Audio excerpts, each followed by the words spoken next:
আসসালামু আলাইকুম, স্বাগত জানাচ্ছি চ্যানেল আই সংবাদে। সংবাদ কক্ষে আপনাদের সাথে আছি আমি প্রিয়াঙ্কা। বিস্তারিত সংবাদের শুরুতেই জানিয়ে দিচ্ছি সুপার ফ্রেশ ফর্টিফাইড সয়াবিন তেল। সংবাদ শিরোনামগুলো।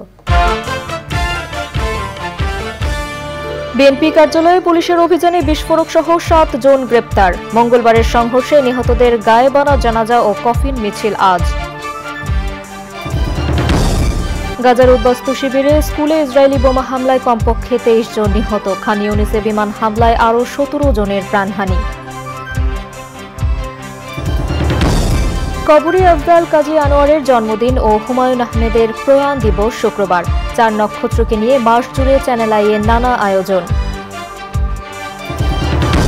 এবং সবুজে সাজাই বাংলাদেশ স্লোগানে বগুড়ার শেরপুরে আশ্রয়ণ প্রকল্পে প্রকৃতি ও জীবন ক্লাবের বৃক্ষরোপণ। আগামী প্রজন্মকে পরিবেশ রক্ষায় উদ্বুদ্ধ করার উদ্যোগ।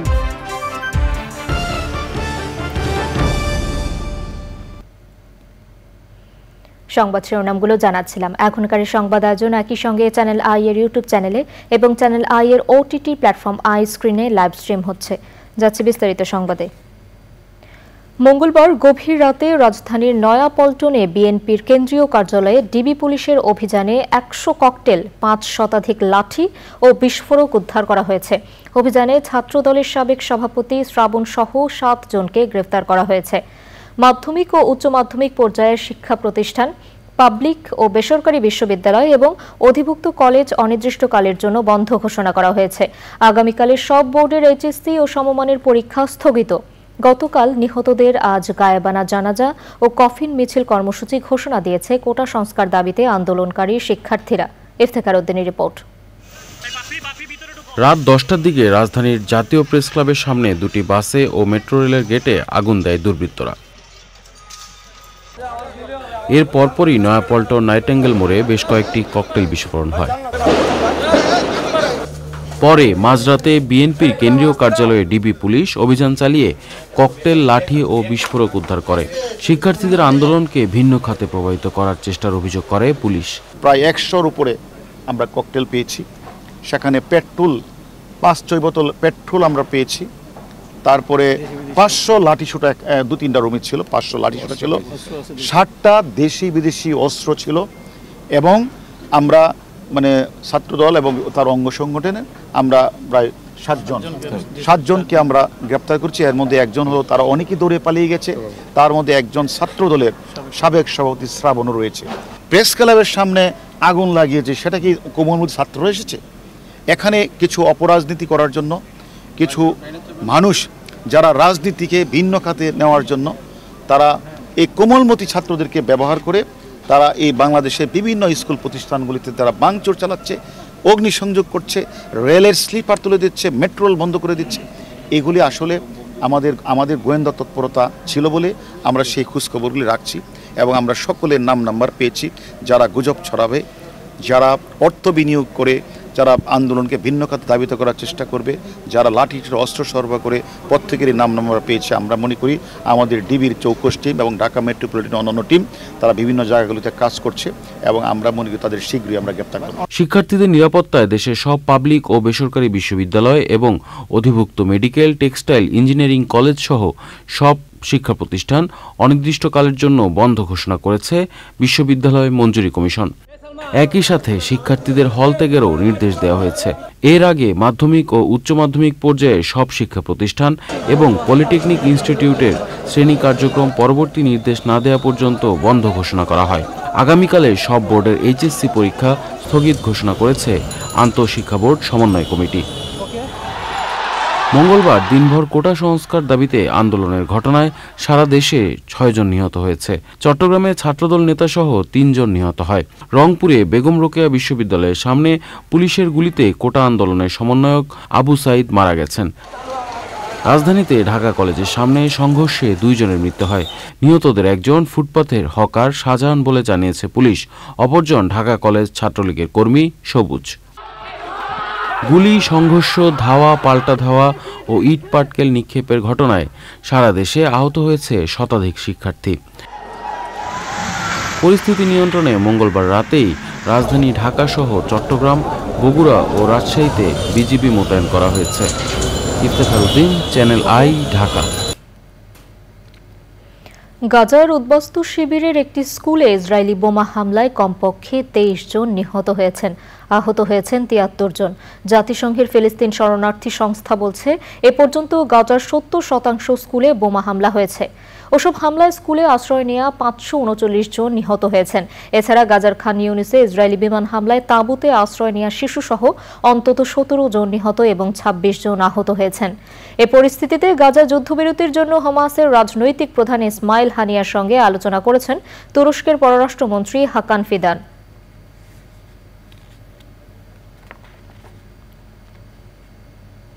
আজ পবিত্র আশুরা, আরবি হিজরি বর্ষের প্রথম মাস মহরমের 10 তারিখ। আজ শরীয়ত ও ইতিহাস সব বিবেচনায় মাসটি তাৎপর্যপূর্ণ। ইতিহাসের অনেক অনুপ্রেরণামূলক ঘটনার সাক্ষী এই মহরম মাস। শুধু উম্মতে মুহাম্মদী নয়, পূর্ববর্তী অনেক উম্মত ও নবীর অবিস্মরণীয় ঘটনার সূত্রপাত হয় এই মাসে। মুসলিম উম্মার কাছে এই দিন একদিকে শোকাবহ, অন্যদিকে পুণ্যময়। 61 হিজরির পবিত্র এই দিনে ফোরাত নদীর তীরে কারবালার প্রান্তরে বিশ্বনবী হযরত মুহাম্মদ সাল্লাল্লাহু আলাইহি ওয়াসাল্লাম এর প্রাণপ্রিয় দৌহিত্র ইমাম হোসেনের পরিবারের সদস্য ও সহযোগীদের নিয়ে ন্যায় বিচার প্রতিষ্ঠার লড়াইয়ে ইয়াজিদ বাহিনীর বিরুদ্ধে যুদ্ধ করেছিলেন। অন্যায়ের কাছে মাথা নত না করে তিনি প্রতিষ্ঠা করে গেছেন ইসলামের মহান আদর্শ। বাংলাদেশ সহ সারা বিশ্বে ধর্মপ্রাণ মুসলমানরা ধর্মীয় ভাবগাম্ভীর্য এবং বিভিন্ন আনুষ্ঠানিকতার মধ্য দিয়ে পবিত্র আশুরা পালন করছেন। মঙ্গলবার বিকেল থেকে ঢাকা সহ সারা দেশে আশুরার আনুষ্ঠানিকতা শুরু করেছে শিয়া সম্প্রদায়। পবিত্র আশুরা উপলক্ষে রাষ্ট্রপতি মোহাম্মদ শাহাবুদ্দিন ও প্রধানমন্ত্রী শেখ হাসিনা আলাদা বাণী দিয়েছেন। বৈশ্বিক উষ্ণায়ন সহনীয় মাত্রায় রাখতে এবং পুরো দেশকে সবুজ বেষ্টনীতে ঘেরার অংশ হিসেবে বগুড়ার শেরপুরে আয়রা আশ্রয়ন প্রকল্পে বৃক্ষরোপণ করেছে প্রকৃতি ও জীবন ক্লাব।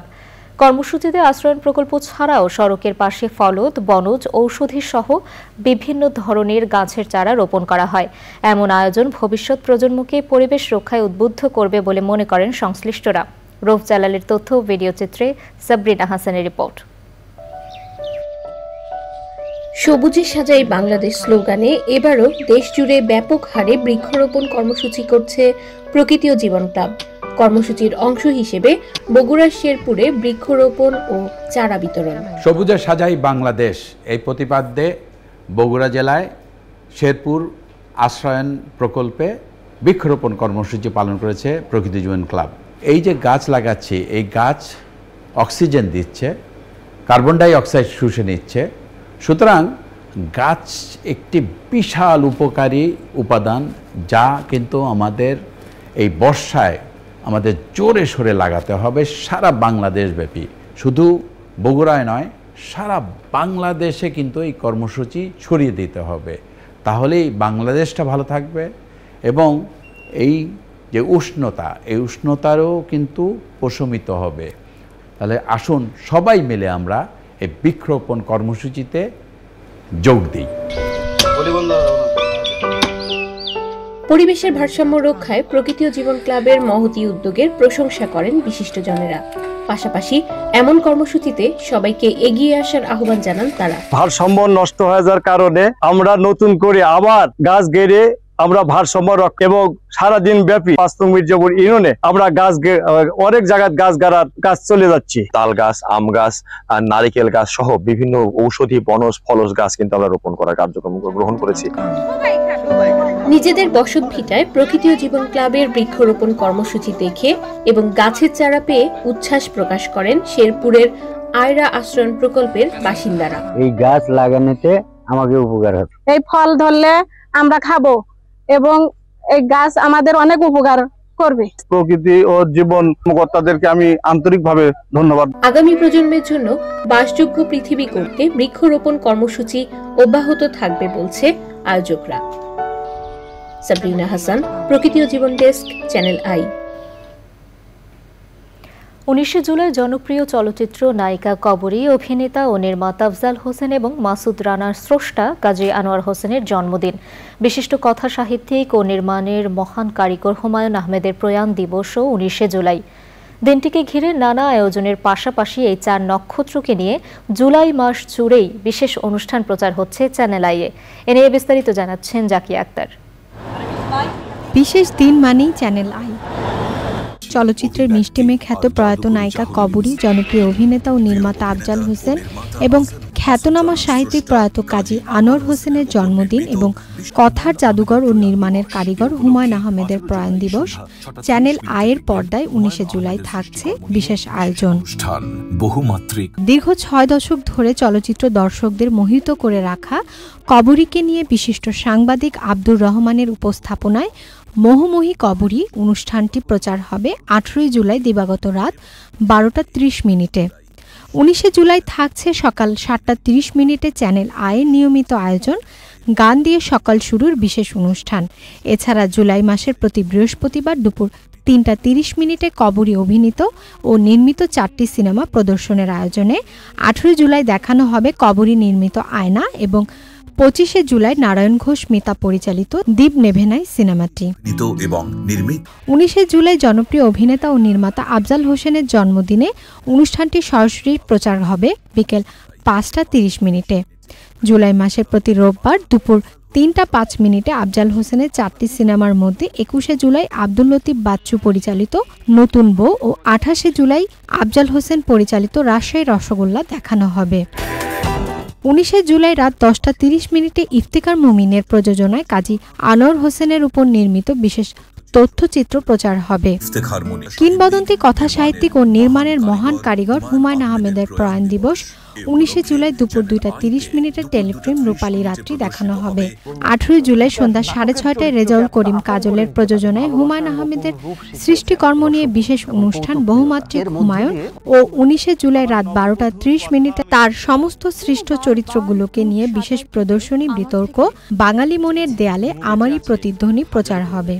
হুমায়ুন আহমেদের স্মরণে চ্যানেল আই সেরা কণ্ঠশিল্পীদের পরিবেশনায় হুমায়ুন আহমেদের গান তো থাকছেই।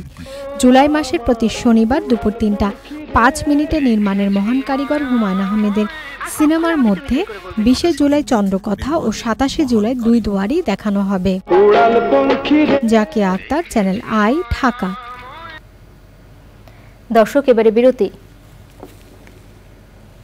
এবং বিরতির পর যা থাকছে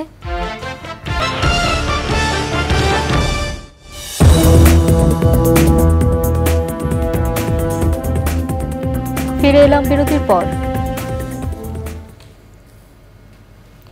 ছারছিনার পীর সাহেব ও বাংলাদেশ জামায়াতে হিজবুল্লাহর আমির মাওলানা শাহ মোহাম্মদ মহিবুল্লাহ বুধবার রাতে রাজধানীর সেন্ট্রাল হাসপাতালে মারা গেছেন।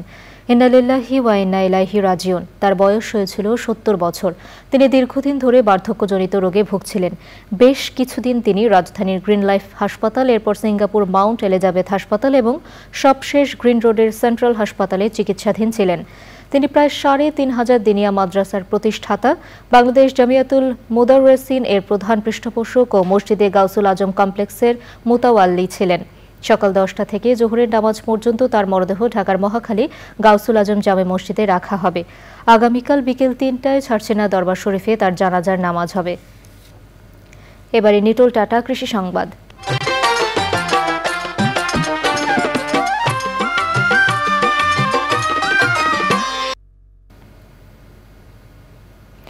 ঐতিহ্য ফেরাতে যশোরে 1 কোটি খেজুর গাছের চারা সৃজন কর্মসূচি শুরু করেছে যশোর জেলা প্রশাসন।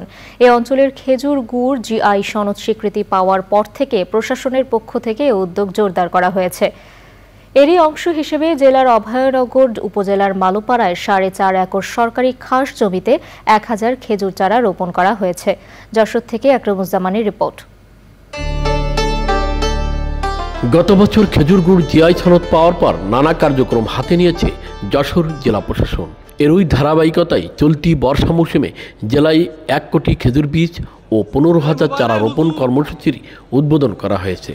সম্প্রতি অভয়নগর উপজেলার মালোপাড়ায় 4.5 একর সরকারি জমিতে 1000 খেজুরের চারা রোপণের মধ্য দিয়ে কার্যক্রমের শুভ সূচনা করা হয়েছে।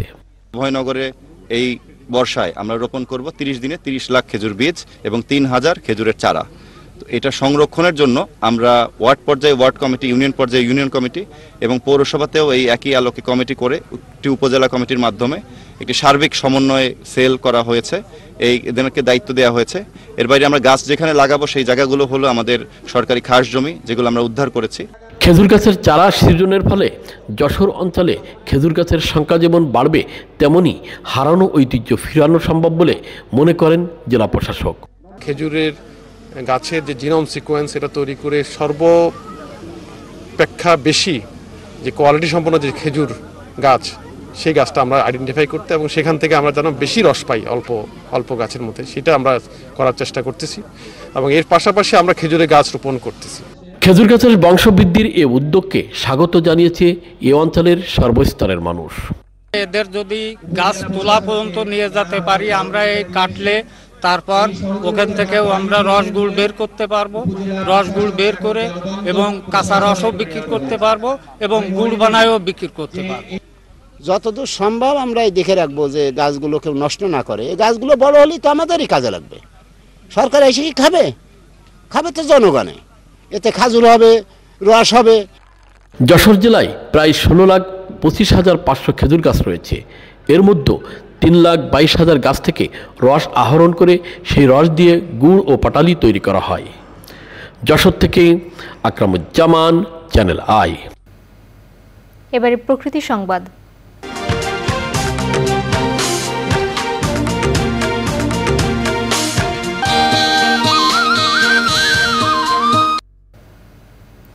ভোলার চরফেশনের প্রবেশ পথের দুপাশেই গড়ে উঠেছে ময়লা আবর্জনার ভাগাড়।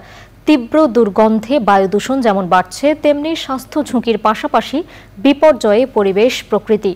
দীর্ঘদিনের সমস্যা সমাধানে পরিবেশ অধিদপ্তর ব্যবস্থা নেওয়ার তাগিদ দিলেও নীরব পৌর কর্তৃপক্ষ। হারুনুর রশিদের তথ্য ও ভিডিও চিত্রে আফরোজা হাসির রিপোর্ট। পর্যটনের অন্যতম নগরী ভোলা। জ্যাকব টাওয়ার, শিশু পার্ক সহ বিভিন্ন স্থাপনার পাশাপাশি রয়েছে চরফেশন, বেতুয়াঘাট, চর কুকরিমুকরি ও তারুয়া দ্বীপ। প্রতি বছরই শত শত পর্যটকের আগমন এখানে। তবে প্রবেশদ্বারের দুপাশে পৌরসভার ময়লার ভাগাড় ম্লান করে দিচ্ছে জেলার সৌন্দর্য। এখানে ডাম্পিং করাটা আসলেই সত্যি দুঃখজনক। পরিবেশের ভারসাম্য রক্ষার্থে এই ডাম্পিং পয়েন্ট অতি দ্রুত তারা সরাবে, এই প্রত্যাশা আমরা করি। আমরা গরিব মানুষ, কোনো কথা শুনে না, মোস্তানার আইডিন ব্যবহার করি কেন হালায়। মায়ের সাথে দ্বারা গেছি, কোনো কামও না। দুর্গন্ধ এটা পাবলিকের প্রতি অনেক কষ্টকর বিষয়। এটা এখান থেকে সরিয়ে নিয়ে যায় অনেক ভালো হয়। এই বিষয়ে পরিবেশ অধিদপ্তর লিখিত নোটিশ দিলেও দৃশ্যমান কোনো পদক্ষেপ নেয়নি পৌর কর্তৃপক্ষ। মেয়র বরাবর নোটিশ করি এই এহেন কার্যক্রম থেকে বিরত থাকার জন্য, কিন্তু সে আজও পর্যন্ত এই নোটিশের জবাব দেননি বা কোনো কার্যকরী ব্যবস্থা গ্রহণ করেননি। জনস্বার্থ এবং পরিবেশ রক্ষায় আমরা পরবর্তী পদক্ষেপ গ্রহণ করব। তবে শিগগিরই ময়লার ভাগাড়টি সরিয়ে নেওয়ার আশ্বাস স্থানীয় জনপ্রতিনিধির। আমাদের এই পরিষদ নীতিগতভাবে সিদ্ধান্ত নিয়েছে যে আমরা আমাদের পৌরসভাকে সুন্দর রাখবো। কীভাবে চরফেশন পৌরসভা তাদের পরিবেশ সুন্দর রাখতে পারে, এজন্য আমাদের এই পরিষদ শতপ্রস্তুত। মেয়র সাহেব এই ব্যাপারে আন্তরিক। বায়ু দূষণ রোধ সহ নির্মল পরিবেশ নিশ্চিতে দ্রুত পদক্ষেপ নেওয়ার আহ্বান স্থানীয়দের। আফরোজা হাসি, প্রকৃতি ও জীবন ডেস্ক, চ্যানেল আই। এবারে খেলার খবর।